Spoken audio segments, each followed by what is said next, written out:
ASMR Nation. We are going to do a weekly reports, except it's going to cover the last 2 weeks because, like I said, my life is not that interesting.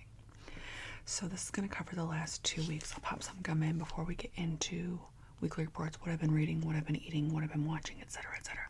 We have to do some channel maintenance. Channel hygiene channels are Tamagotchi. So if you're new here, welcome to my nonsense. If you're old here, welcome back. Oh geez. If you're new here, please consider hitting subscribe. If you're old here, go double check. Make sure you're subscribed. Hit the like if you like. Leave a comment. Can't be anything related to the video. Could just be a hello, a few emojis, whatever, as long as it's cool and respectful.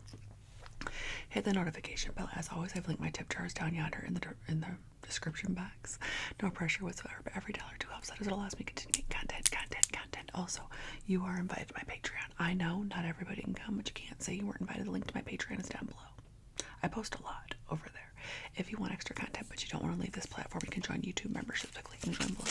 Going to my channel page, clicking the join button. That is content that is exclusive to YouTube members. Whew. Alright. We're doing soft spoken because I'm feeling extra allergy-ish. And whispering sometimes like irritates my throat. So let's do this one soft spoken. What have I been reading? Mary Magdalene Revealed. I gave it 5 stars. It's by Megan Watterson, and it's about the Gospel of Mary Magdalene and her approach to Christianity, which, if you don't know, her gospel was cut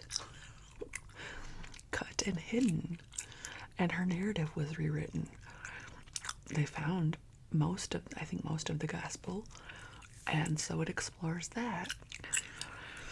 I finished Let the Right One In, and that was great, but it is dark. It is my first Mary Magdalene was a 5-star.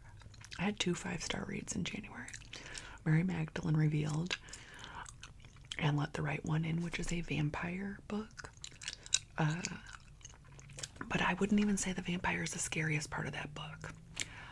There's other elements to that book that are so horrifying that you need to check the trigger warnings before you go into that book. And then I read an extreme horror, which I had no business reading this. I don't know why even somebody on YouTube talked me into buying this book. And so I bought it for the Kindle because I saw it on sale. And it's extreme horror. It's called Talia.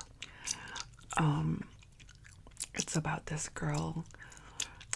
She wants to get into theater and stuff, and she ends up getting herself kind of accidentally into it's 1990s, and she gets herself accidentally is not the right word, but anyways, she's coerced into getting into the adult film industry, which was cassettes back then, like video cassettes. And the guys that she's working for are making her do more and more depraved things. And then it's a story of like revenge, but it's extreme horror. I don't recommend, unless you love extreme horror and you know how bad it can get, I don't recommend you read that one. I pushed through it, and I'm not going to read any more extreme horror. Probably ever. And now, currently, Gentleman in Moscow, reading A Gentleman in Moscow. I saw a Pinterest thing that said, Gentleman in Moscow coming out in March. And I was like, oh God, I have to grab this off the shelf. I have to read it. The show is coming out in March. Come to find out, that's an old Pinterest thing. The show is already out. It's already been out since I think 2024 or last year. So anyways, I'm about a quarter into that book, and it's really good. It's a little confusing, but it's really good. And so I gotta finish that, and then I can just find the show. The Last Witch by C.J. Cook is really good. It's a new release. I put it on hold instantly on Libby, and it came through.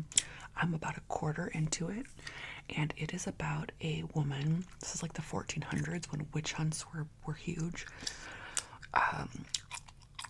She's married to this guy, and she's having trouble getting pregnant. So back then you had to they would just get you pregnant by anybody. So she has to hook up with, her husband makes her hook up with one of his servants. And she ends up kind of liking him. Originally, she's like, I don't want to do this. Anyway, so that's that arrangement. Meanwhile, her friend who moved out of town, she gets a letter from her husband, that girl's husband, that says there's this witch hunter. He calls himself the Hammer. He's a religious figure. He calls himself the Witch Hammer. He killed, this is right off the bat, he killed her friend. He burned her at the stake, and she knows she's not a witch. Her and her daughter. And now this witch hammer guy is coming to her town. And all it takes back then is for this guy to go into a church and say, who do you guys think are the witches? Anybody that you have ever had a disagreement with can just write your name on there. And they'll fill in all the blanks with whatever they want, whatever narrative they want to. It's based on a true story. That is The Last Witch by Sea. She's not a witch. But, it wouldn't be a book unless you know that she's going to get called a witch at some point herself. And then Penitence by Kristen Koval, I think is the author, is a family drama. Right off the bat, you know that a murder took place in their home, this couple. And the murder was their two kids. The teenage girl killed the teenage son with her dad's work gun. That doesn't happen in the book. You come in after that, right after that happens. They're struggling as parents to try to figure out why this happened and stuff, and how they are having a terrible time with their own relationship. And then the lawyer that they hire is actually her ex, the wife. It's her ex's mom. And there's a reason why she says, like, you have to do this for us. You have to help us because of what happened in the past. And so you learn about, like, what happened in the past when the wife was dating her son. It's slow. It's a slow burn, but it says, like, for fans of Anne Patchett, because this is a debut novel. And I can see that. You know, it's a feeling. It's a feelings book. It's a character book. It's a feelings book. It's not really a plot book. Okay. What have I been eating? Good question. I had Wendy's one day. It was terrible. Again, I had to pull over and exit, and that was about it. I got their chicken strips. 3 of them were edible. 1 I couldn't even chew through. I did make some chicken noodle soup, not homemade, just one of those bag mixes, and it was really good. And I made goulash. And then this week, I made egg salad. I made that again last night because it's good to pack for lunch. I toast some bread. I pack the egg salad and some chips. Boom. My husband had a gluten-free pizza from Walmart. I think it's called Better Brands or Better something. It was really good. It's like a cauliflower crust. Bacon sandwich, because I made bacon one night, turkey bacon, and so that was my lunch the next day with some bacon. I did have Chick-fil-A. I picked up Chick-fil-A, I think, Thursday after work.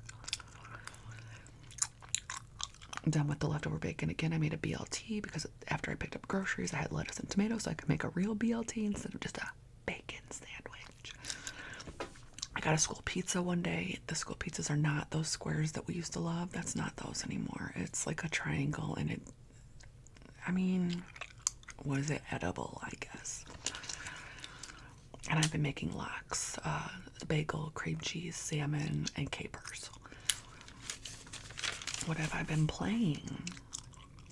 Last week we played SpongeBob Atlantis. We is a stretch because I'm just kind of showing my son how to play on the DS. So he played SpongeBob Atlantis while I was like, you know. And then this week he grabbed my Switch and started playing Mario Kart on my account, which is a winner Mario Kart account. And he just was going the wrong direction, and it was really hard to watch, but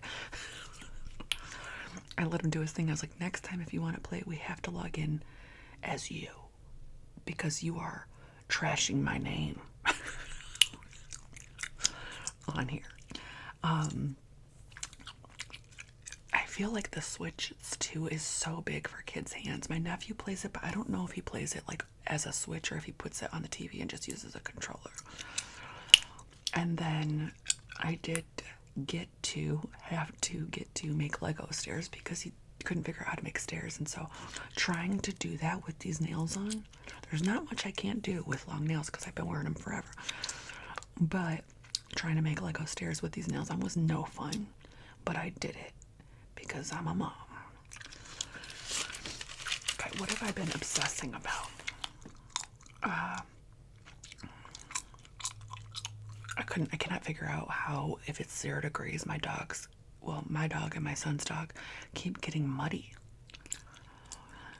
I feel like if it's 0 degrees and it's feeling like negative 30 outside, that everything should be frozen. There should be no mud, but their feet were coming in muddy every time. Could not figure it out. Still haven't figured it out. And then math. I've been obsessing about math because I started my long-term in the math department, and I have to teach. I have no business teaching this. I teach algebra and algebra 1 and Prob and Stats.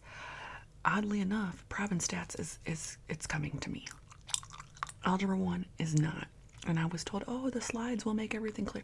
No, they don't. And if they don't make it clear to me, and plus I'm getting dropped into this subject with no foundation other than what I learned freshman year of high school a billion years ago.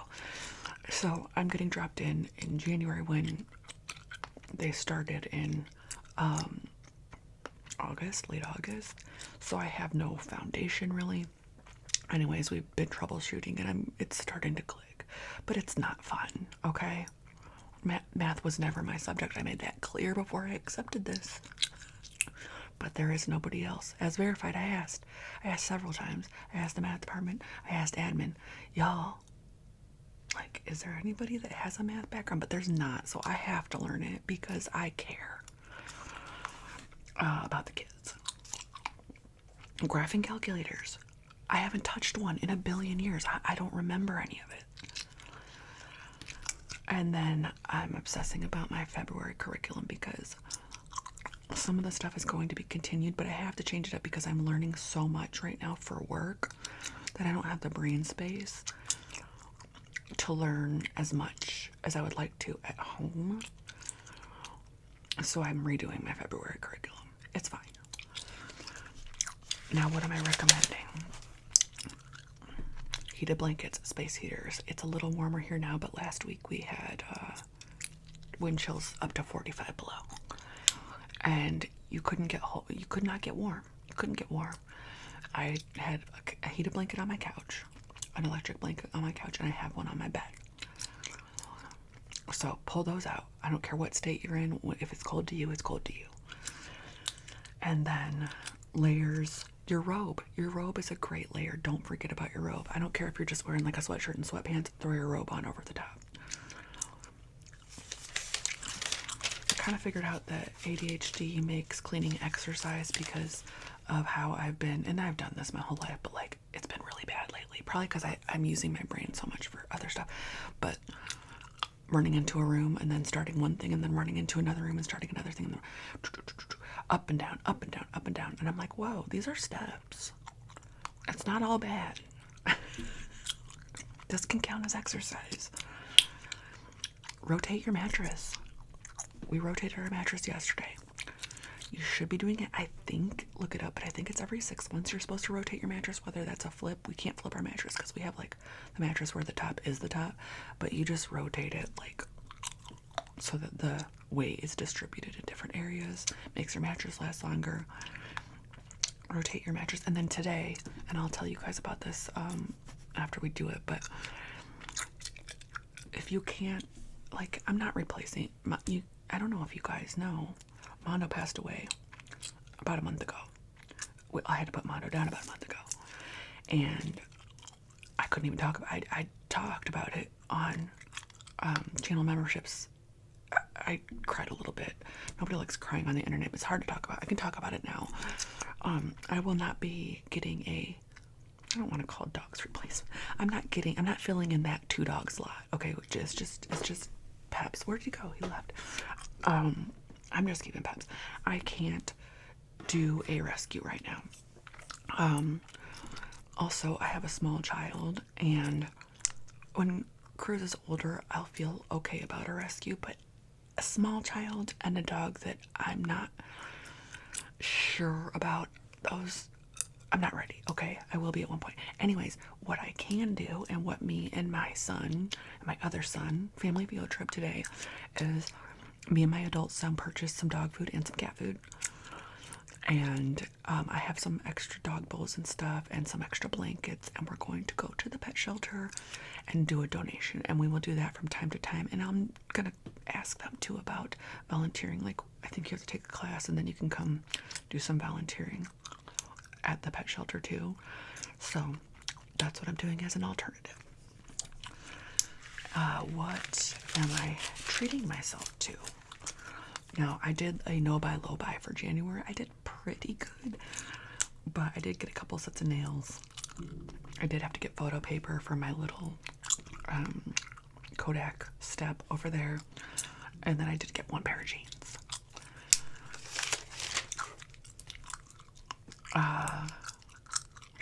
We did a dinner out. I mean, did I treat myself? No, my husband. But still, we had a dinner out, and I got pomodoro, I got a salad, and tiramisu. Succeeding. I remembered, all except for the very last day, to keep my water running. It's also kind of a recommendation, but if you are dropping below freezing, you should leave a little bit of water dripping from your sink, just a little bit of water dripping from your sink, so that your pipes don't freeze. One lady at work, her parents forgot, and there was a main break, and that is very expensive. It's a big pain in the ass, and it's very expensive. Now wait, we already did that one. Succeeding. I went to bed by 8 one night, and I did learn some algebra. I sat in on a class because I had a guided study for my first, so we rerouted the guided study so that I could watch another teacher actually teaching Algebra 1, and it clicked. That part. Watching His and Hers is watchable, but it's not great. You can watch that on Netflix. It is a thriller. I watched Happy Death Day, and that is so good. Happy Death Day is so good. It's cheesy. It's kind of like a Scream and a Groundhog Day combined. But here's what's crazy. As I'm watching it, I'm like, whatever happened to this actress, this leading actress of Happy Death Day? I thought about that, and then I paused that thought, and then you'll see in a second. I'll bring that back up again. And then I did watch Let the Right One In, the movie, because I read the book, finished the book. I wanted to watch the movie. Where did I find that? At Prime, I think. And it follows the book pretty closely. There are some things that they left out, probably because it's, like I said, that it does go so dark that I don't even think that they could put that into movie form. Now, what did I watch this week? Knives Out, Wake the Dead Man. That's on Netflix. That came out, I think, in November. It was pretty good. It was better than the second. I did not like Glass Onion. It wasn't quite as good as the first, but it was watchable. It got a little towards the end. I'm like, okay, they need to just solve this. It felt kind of long. So that I watched. I finally started Lonesome Dove, the TV series. It is available on Peacock, and I want to say I saw it somewhere else too, maybe Tubi or something. It's so good. It's wintertime. Watch a Western. It's not like snowy or anything, but I feel like winter is a good time to watch a Western. And that's a good Western. We watched Steel on Prime, which is about it's kind of like a tech thriller, I guess. It's about a workplace where the main character and her friend, this team of operatives comes in and holds these people that work at a financial institution hostage and makes them transfer a bunch of money.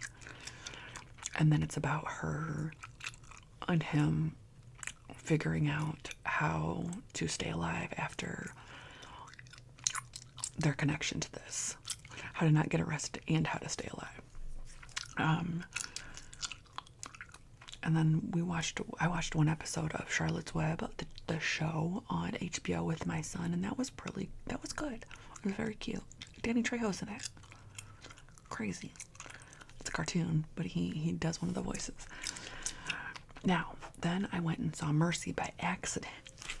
at the theater because I was rushing yesterday morning and I was like, I want to go see Send Help. And I got on, and the first Send Help I purchased tickets to, and I just thought it was to the theater that I went to all the time. No, I was an idiot. It was to another theater. So I show up to the theater and scan my thing. I'm like, this isn't working. And I realized that, oh, I bought a ticket to another theater. And all the times were different, so I couldn't see that movie. And there was the sweetest old guy standing behind me, and I'm like, oh God, like, what's playing now? I gotta see something. And he's like, watch Mercy. He goes, it's really good, you'll like it. I'm like, I thought he had seen it before. Maybe he had, but I was like, okay, I'm gonna take your word for it. I'll go see it. So I got tickets to Mercy, and then I saw him get tickets to Mercy. I'm like, wait, does he know this is good? Is he like, is this his second time watching it, or is he just like, the preview? I don't know. But I watched it, and it was pretty good. I love Minority Report. For sci-fi, that's the kind of sci-fi that I like. I like Minority Report, and I liked this one. They were very similar, even though they're like 2 decades apart. It's about a AI system that sorts out crime and does trials. Chris Pratt plays a piece of shit, actually, but he is on trial for the murder of his wife. And so he's like locked in this chair, and he has to convince this AI that he didn't do it and find out who did, essentially. Yeah, I had a good time. So I'm kind of glad it worked out. I still want to see Send Help. Anyway, that's what I was saying. Happy Death Day. Haven't seen that girl since, right? And then I accidentally see this movie, and guess who's the wife in the movie? The Happy Death Day star. Crazy. I mean, I think it's her. I didn't look it up, but they look a lot alike. It's Black History Month, so what books are you guys reading? I'm going to read. I want to make it a priority to hurry up and finish the books because I want to read Giovanni's Room. I would really like to read Giovanni's Room. It's short. I want to read it in the summer, though, too, because it's like set in Paris in the summer, I believe. But it's on my list, and I want to read it. I don't know. That's what I'm thinking of reading next. And then tell me if you have any recommendations. And then, you guys, I'm going nuts. I'm going nuts because my chronic pain is terrible right now.